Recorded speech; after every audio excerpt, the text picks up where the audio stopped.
Hello everybody, Swamp Fox coming at you with another episode of Cooking with Swampy. Tonight we're going to be making one of my favorite dishes, homemade peach shoemaker, peach cobbler. The reason I like to joke and say shoemaker is because what does a cobbler? A cobbler makes shoes. And why do they call it peach cobbler? What in the world does a shoemaker have anything to do with making a dessert? But anyway, I like to just joke a little. So you're going to be using some peaches. Now you can use canned or fresh peaches for this cook, of course, but I recommend, now these are canned because they're not in season here, it's winter. But if you do use peaches and you're going to whole peaches and you're going to cut them all down, make sure you get free stone peaches and not clingstone peaches. A lot of people make the mistake, they'll just grab any peach and sometimes they get home and they got clingstones. That's the pit inside, and it's hard. Clingstones are hard to get out. They're mainly good for just eating like a whole, grabbing the whole peach and eating it. But a freestone peach, you can just take the peach, this is an orange of course, you just take the peach and take your little paring knife and go all the way around it like this, from one edge to the other, and then you can twist it and it comes apart and then the stone comes right out. The pit comes right out. And then you peel the skin off and use the peaches. But of course these are canned. You want about 5 cups. Now there's 2 ways you can do this recipe. You can use orange zest. That's what I'm using tonight. I also use lemon zest sometimes. But I've had lemon zest recently, so now in this cook I'm using the orange zest. You don't want to use a whole lot of it because of course it's pungent and it'll put it out there. So you want to use a half a teaspoon. If you see over here, I got a half a teaspoon of orange zest. You're just going to take your little scraper and scrape you off some. Get you about a half teaspoon, and that's what you want right there. You're also going to be using 2.5 teaspoons of ground cinnamon, but you're going to be dividing it because you're going to be putting 1 teaspoon of ground cinnamon in your peach mix and 1.5 in your topping mix. Now that's if you want to. You don't have to put none in your topping. You don't have to put none in your peaches, but this is what's going to make it come out really, really good. So in my breading, I'm going to use a teaspoon and a half of the ground cinnamon. So in the breading, it's going to be like a cake topping too. It just turns out really good and it gives it extra flavor. So you're going to be using, again, in total 2.5 teaspoons of ground cinnamon, okay? All right, also for this cook, you're going to need 1 packed cup of brown sugar. Brown sugar is dense and moist, and so you pack it down with either another cup or something or a spoon, and it's real tight. So this is packed all the way, so you want 1 full cup of packed brown sugar. You're also going to use 1 full cup of white sugar.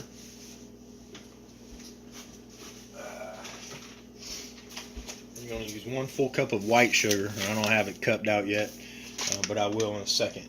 You're going to use 1 cup of water, okay? Now you're going to use 1.5 cups of self-rising flour.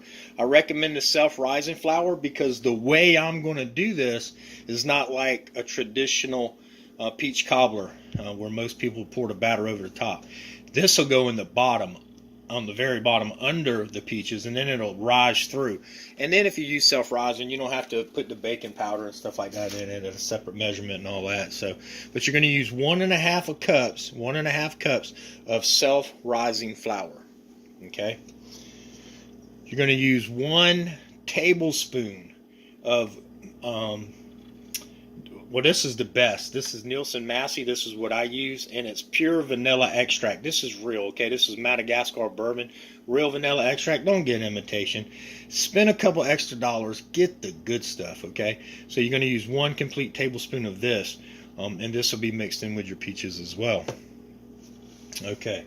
Now, I got a half a cup of butter over here melted. Okay, so this time, I usually tell y'all in a lot of recipes to use unsalted butter. And then the recipe calls for a little bit of salt. This time, I'm using salted butter. and no salt in the recipe, because there's enough salt in this half a stick of butter to balance out the sweetness of the peaches and the sugar, and with the acidity of the orange. It all balances out really good. So I'm going to go ahead and move some stuff around, and I'm going to get started on the cook. So give me just a second and I'll be right back with you guys.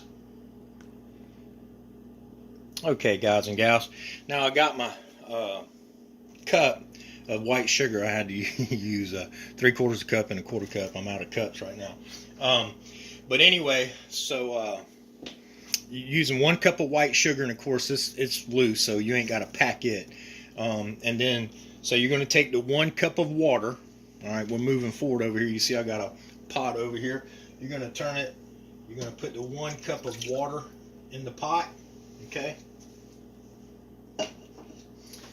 And you're going to let that start coming up to temperature.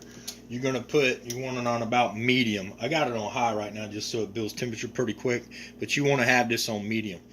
And remember, with cooking, you want low and slow, and take your time. You don't want to rush anything. You turn it up, turn the temperature up, and try to rush it. It don't turn out right. All right, so you're going to take your 1 full cup of brown sugar, and you're going to put it in this water. Okay. And go ahead and stir that around.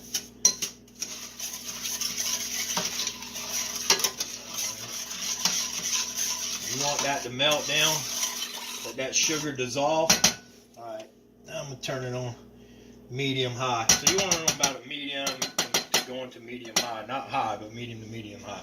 Now while that's going to reach temperature, now here's where I'm going to go ahead and take 1 tablespoon of my cinnamon and put it on 1 teaspoon of my cinnamon, and put it on my peaches. And I'm going to mix this up really good. Alright, so 1 teaspoon of that. Let me get my little spatula here. And you're just going to mix that around pretty good. Get some of that cinnamon on all them peaches. See how that's getting on all them peaches right there? Alright, man. Smelling good. Alright.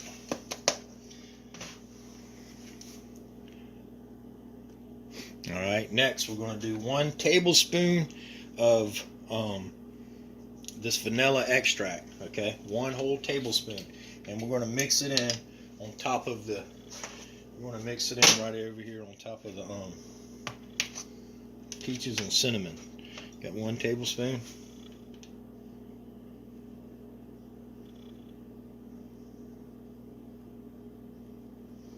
Alright. You're going to mix this up pretty good. Now, you can also, some people like nutmeg. You could put a little nutmeg in this if you want to, like 1/8 of a teaspoon. I'm not going to. There's nothing wrong with nutmeg, but I don't really enjoy it in this particular cook myself. Where I've had people say, hey, I've tried your recipe, I added that nutmeg to it, and it was even better. But, you know, certain things you just got to like, and some things you don't. Alright, so got that mixed up real good. Got that vanilla on there. You're going to want to start letting this get to a boil. It's going to start boiling just a little bit, simmering just a little bit. And let that sugar melt. Yeah, see, it still ain't melted yet. It ain't reached temperature. Alright.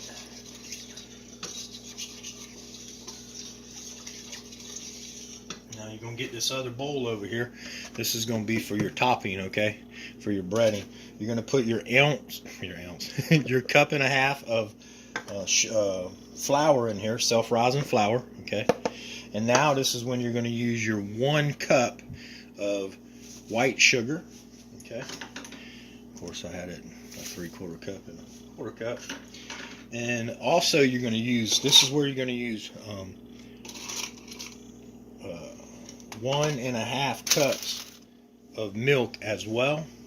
Hold on, check this. All right, 1.5 cups of milk as well. But you're going to put that in a second. You're going to. This is where you're going to put your teaspoon and a half of the cinnamon, because this is for your breading, okay? And let's see. I'm gonna mix this up really good.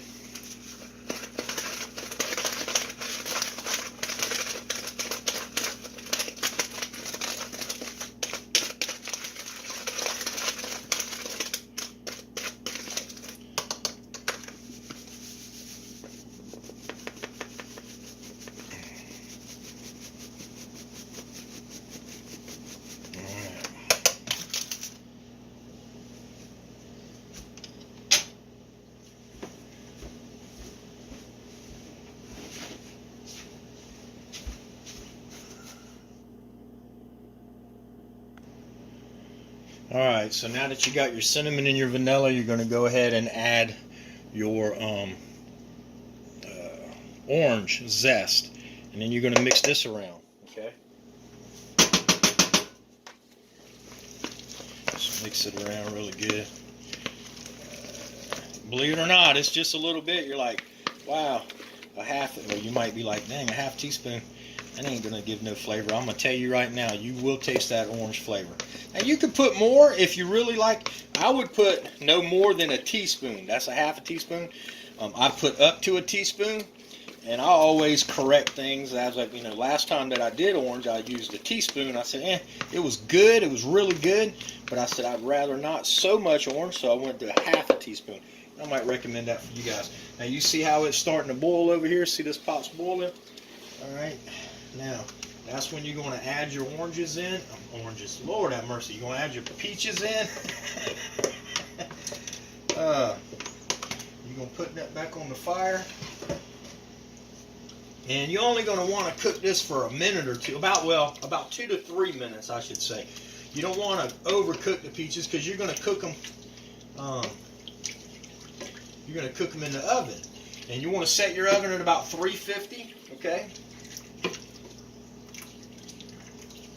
And you're going to cook it from anywhere from about 50 minutes to an hour and 10 minutes, depending on your stove, the vessel, the atmosphere where you live, and things like that. So that's things to think about. Now that I've got the peaches over here, I'm going to let that get to boiling. Once it starts kind of boiling and simmering for a minute or two, then I'm going to pull it off the heat.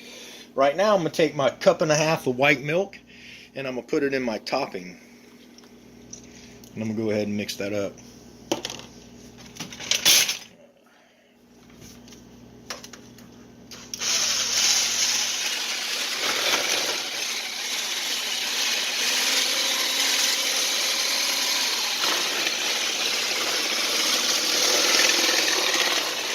I've had people ask me, "Hey, can you overmix this?" No, you're not making a cake, or you're not, baking bread. So there's sometimes you can overmix things, but this is so liquidy that you're not going to overmix it.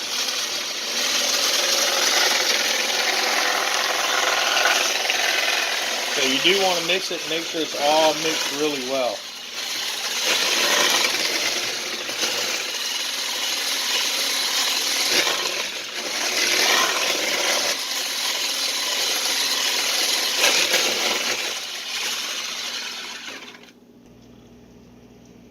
Okay, so I got this mixed up pretty good now. See, it's nice and browny from the cinnamon, and it's all mixed up really well. I'm going to set that to the side for a minute. You see I got my peaches over here boiling pretty good.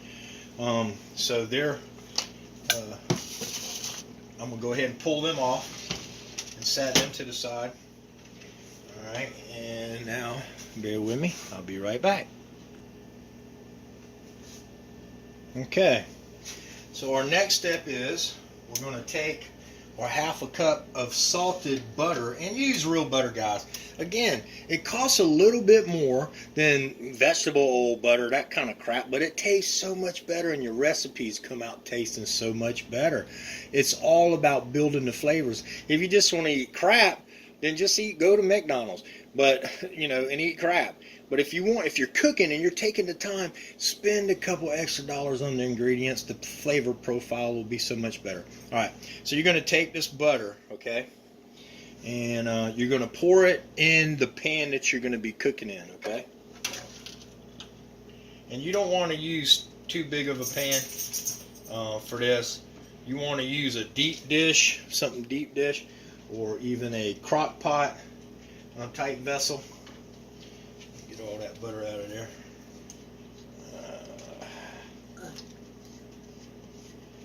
Alright, again 350. You want to start checking it at about 40 to 45 minutes. Just keep looking at it through the oven, making sure that it ain't burning. And I'm going to show you what it needs to look like when it comes out. Alright, but you see the butter? You got the butter all across the bottom of the vessel you're going to be cooking in, or the pan, whatever you want to call it. Alright, so this is what you want to do next, okay? Now, you're just going to take the batter recipe, you're going to dump it straight into that butter. Don't mix it up. Just dump it straight in there. Don't mix it around. Just dump it in there. It'll do its own job.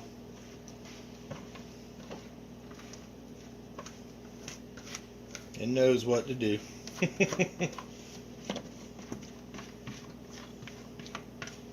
This ain't a very good bowl for mixing. I should have grabbed another one. I forgot about that little ring bottom it's got. But anyway, that's all good. Alright, so you got that in there. Now this is the key. You don't want to mix your peaches and stuff in this either. You just want to gently lay it on top, okay? So you just want to grab your peaches easily, just like this, and lay them on top. Easily set them in there. And just let them do their own thing, okay? The juice, the peaches, and everything. You just easily lay it in there real gently. And then, as this stuff cooks, the topping will rise out magically from the bottom and end up on top. All beautiful and crusted and flavorful. And man, this is such a good dish. Your family will love it. You'll love it. You'll feel like a star. Woohoo, I'm an excellent chef. You won't believe what I just made. And it ain't really that hard. But you can make people believe it was. No, I'm just playing. Come on, get in there. Now my peach crisp recipe, that was summertime when I was doing them. And the peaches here was still in season. And I'm not saying you can't go get some peaches that they had shipped in from somewhere or whatever, but, you know, no, that ain't for me. Plus, it takes a lot of time to peel them.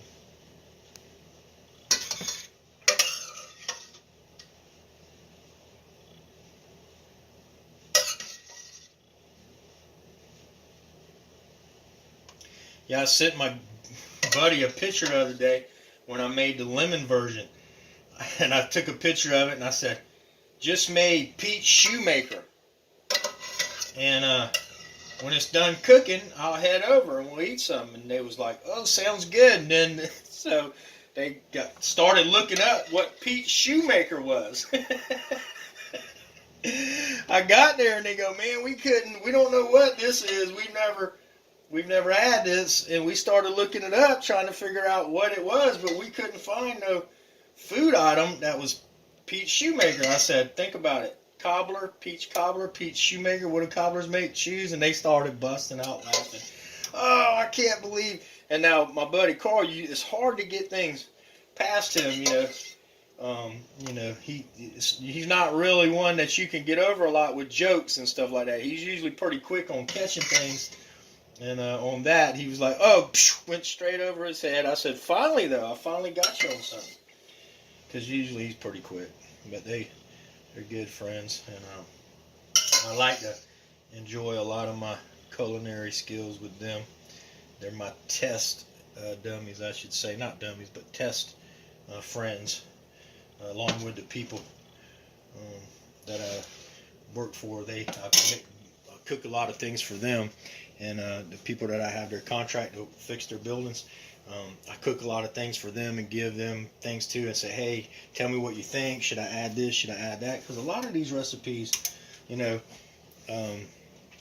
are my own. Now, sometimes I'll take recipes from other people and I'll tweak them and things like that. And that's fine, That's what recipes are. But these things, I just come up with my own version. And hopefully it all works out. And then when it does, I'm like, woohoo. And then I start telling people about it and teaching y'all how to cook it. So, about to put this in the oven. I will see y'all in about an hour. Okay, friends and neighbors. Here we go with the reveal. Now, you want to cook this, like I said, for about 50 minutes to an hour, depending on the vessel that you're using and where you live and things like that. At 350, but you want to start checking it about at 40-45 minutes. Just look at it. Once you see it start bubbling around the edges and the top is crisp and looks good like this, and it's ready.